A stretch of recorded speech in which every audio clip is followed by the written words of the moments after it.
Hola a todos y todas. Bien, continuando con este ciclo de lecciones que desarrollan las unidades temáticas del programa de nuestra asignatura Introducción al Derecho, en este espacio voy a desarrollar la unidad número 9. Para los que no me conocen, mi nombre es María Teresa Bosco, soy docente de la asignatura y pertenecemos a la Cátedra B. Nuestro titular es el doctor Aldo Azar. En la unidad número 9 vamos a abordar la integración al derecho, pero esta temática de abordaje se presenta como el cierre, no solo del desarrollo de toda la asignatura que nos ocupa, sino que además completa un complejo proceso que se debe recorrer entre la presentación del caso concreto, que es la parte empírica, al juez, cuando debe resolver, y la ley aplicable a ese caso para su resolución. Hablar de resolución, es decir, llegar a este punto, requirió un estudio previo del concepto de derecho, los modelos de abordar el estudio del derecho y las propuestas metodológicas, un proceso histórico de formación del derecho, que es lo que conocemos como la construcción jurídica de Occidente, abordar los principios y fundamentos del derecho, abordar el concepto de norma jurídica y de ordenamiento o sistema jurídico y toda su estructura, el estudio de las fuentes del derecho, y dentro de estas vimos la costumbre, la ley, la sentencia y la jurisprudencia. Y llegamos finalmente al momento de la integración, que se da, como dije en la presentación, cuando hay un problema de un caso concreto planteado y la ausencia normativa que aporte una solución al caso. Y este problema es una laguna o falta de resolución jurídica de una situación fáctica o de hecho planteada. En el proceso de subsunción que trata de encontrar, este es el caso, la norma aplicable al caso concreto dentro del sistema jurídico, también se da la intelección. Y la intelección de la misma consiste en la interpretación de la norma antes de ser aplicada para la resolución del caso. ¿Por qué es importante este proceso de intelección, de interpretación? Y bueno, justamente para poder determinar si el caso está abarcado o comprendido por la norma en cuestión para resolverlo o no. En este último caso, cuando la norma no puede aportar una solución a la situación planteada, si no hay una regulación jurídico-normativa, es que nos encontramos frente a una laguna.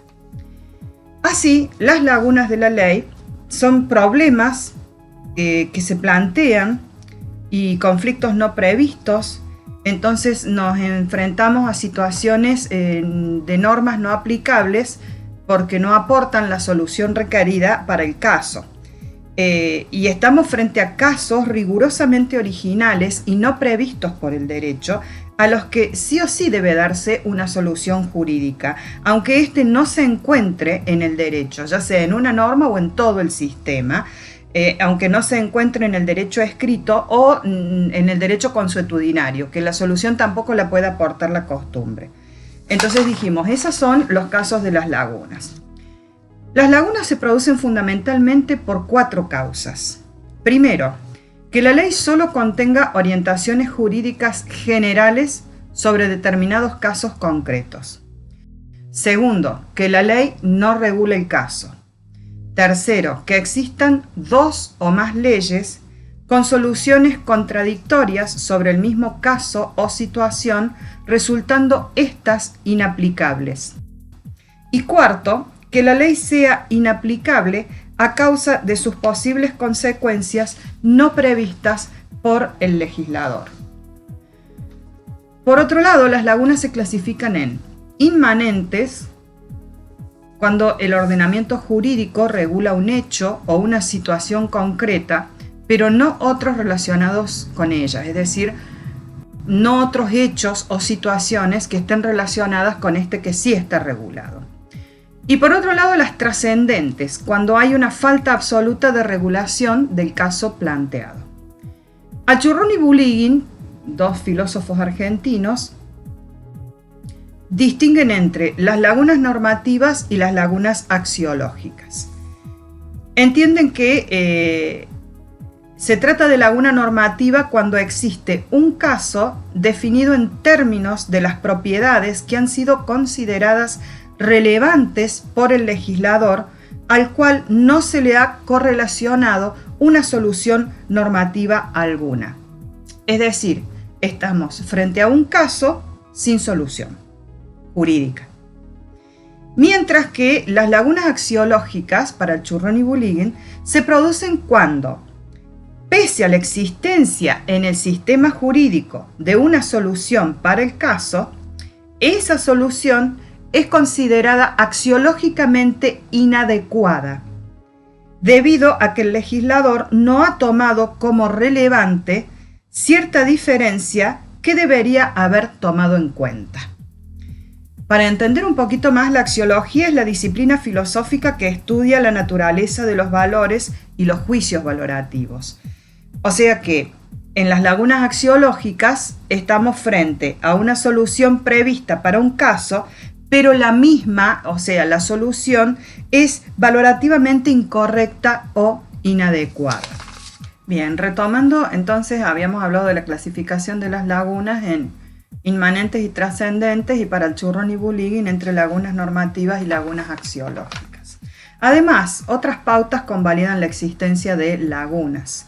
Por ejemplo, el reconocimiento de los principios generales del derecho y, en segundo lugar, el reconocimiento del carácter complementario de la doctrina y jurisprudencia, que son elementos a tener en cuenta por el juez al momento de resolver un caso sometido a su entendimiento o conocimiento. La integración por analogía. La importancia de las lagunas del derecho se advierte si se considera que el juez nunca puede abstenerse de fallar bajo pretexto de silencio, oscuridad o incoherencia, incluso inconsistencias del sistema jurídico. El deber de administrar justicia implica la necesidad de dar una solución al caso, aunque la misma no se encuentre en una norma concreta y específica.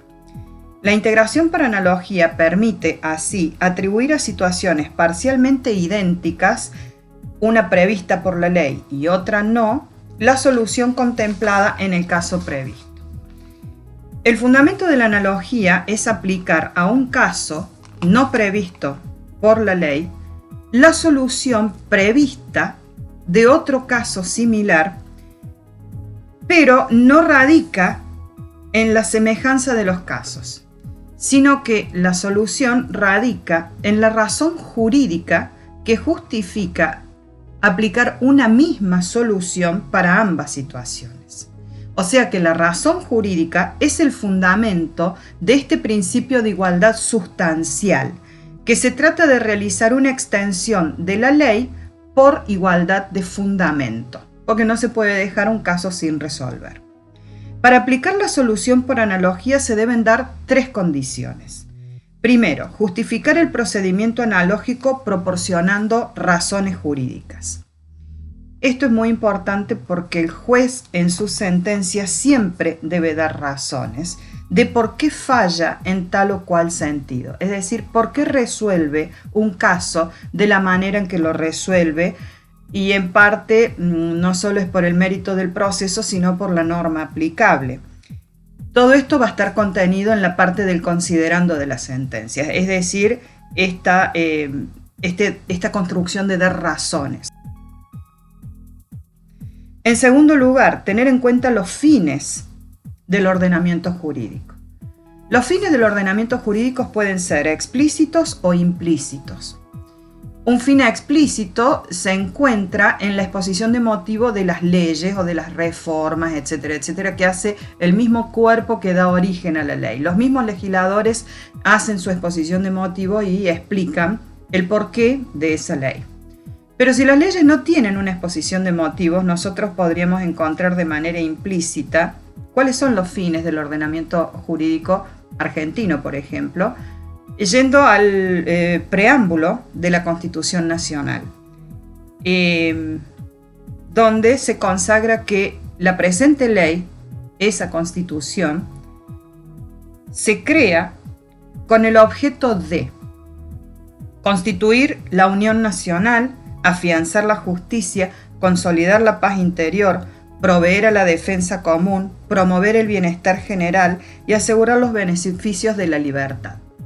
Si prestamos atención, apunta a un constructo de valores que definen la característica de los fines de la legislación y del sistema jurídico argentino, que son la unión, la justicia, la paz, la defensa común, el bienestar general y la libertad.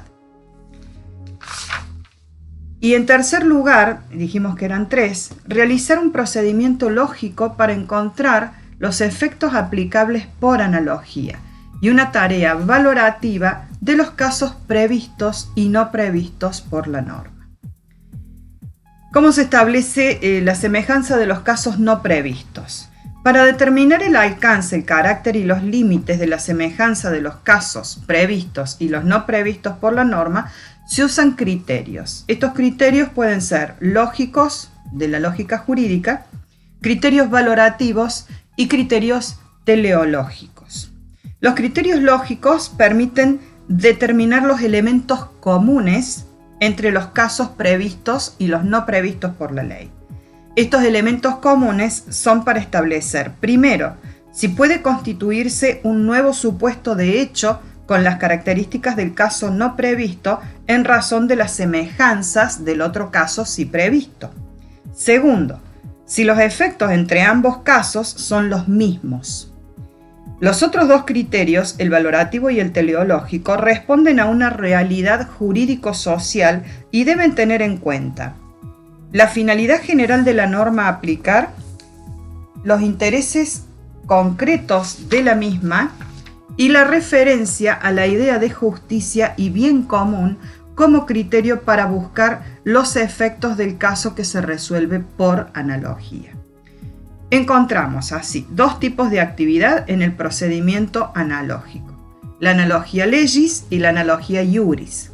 La analogía legis parte de una norma jurídica concreta para resolver un caso no previsto, mientras que la analogía iuris toma un conjunto de normas jurídicas o un complejo normativo de los que se extraen principios más generales y se los aplica a los casos que no encuadran en ninguna disposición legal. Restricciones a la aplicación por analogía, porque no todos los problemas, no todos los casos se pueden resolver aplicando analógicamente todas las normas del sistema jurídico.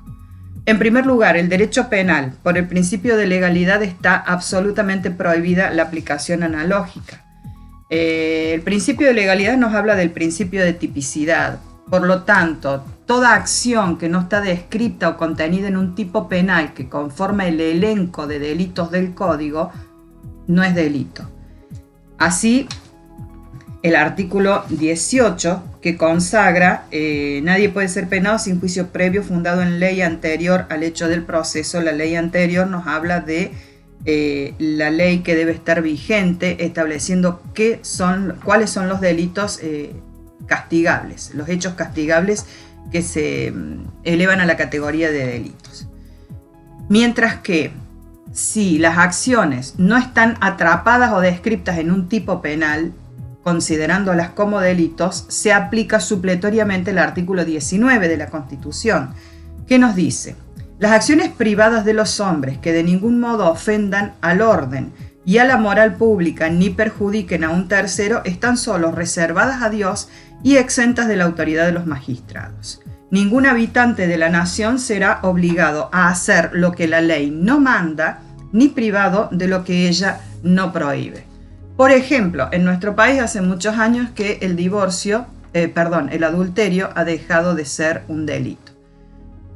Por ende, al no estar tipificado en el Código Penal como delito, las relaciones con otras personas fuera del matrimonio no constituyen un hecho delictivo. Muchos podrán decir, bueno, que son contrarios a la moral, a las buenas costumbres, pero no trasciende de eso porque es prioritaria la aplicación de este principio de reserva consagrado en el artículo 19 de la Constitución, que habla de las acciones privadas de los hombres. Otra restricción a la aplicación por analogía son respecto a las disposiciones jurídicas excepcionales, aquellas que se dictan exclusivamente para un caso determinado o excepcional.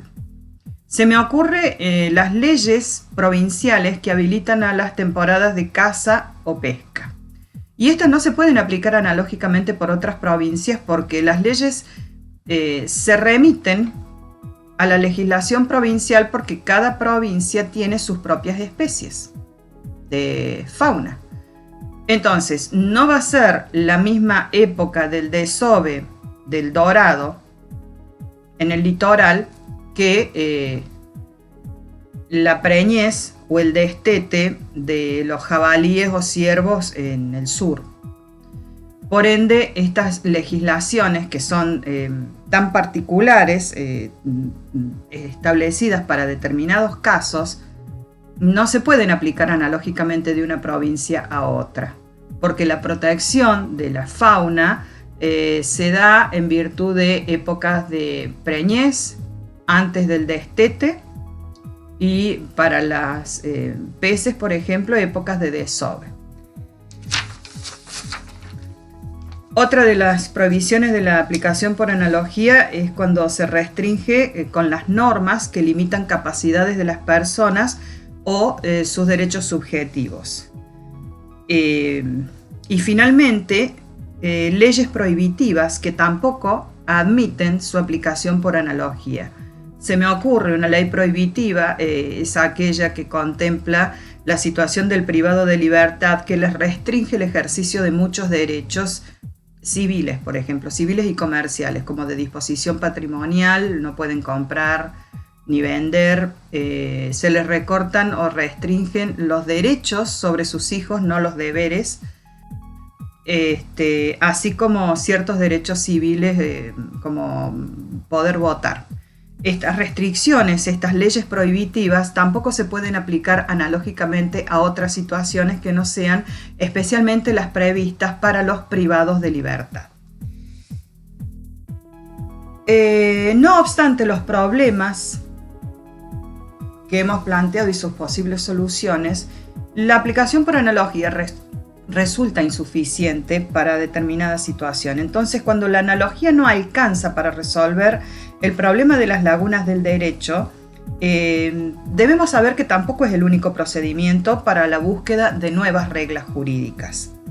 Si bien el juez debe tener como punto de partida una norma jurídica, también puede considerar elementos metajurídicos o extrajurídicos o más allá del derecho positivo.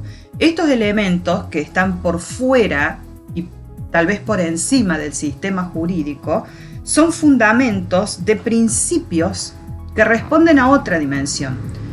Estos principios pueden responder a dimensiones de justicia, de moralidad o de equidad, como dice Working, y responden a principios fundamentales del derecho natural, por ejemplo. Entonces, de esta forma, la solución para las lagunas del derecho no solo la vamos a encontrar en la analogía, sino también en esta aplicación o búsqueda o solución proporcionada a lo que se conoce como los principios generales del derecho. Muchas gracias.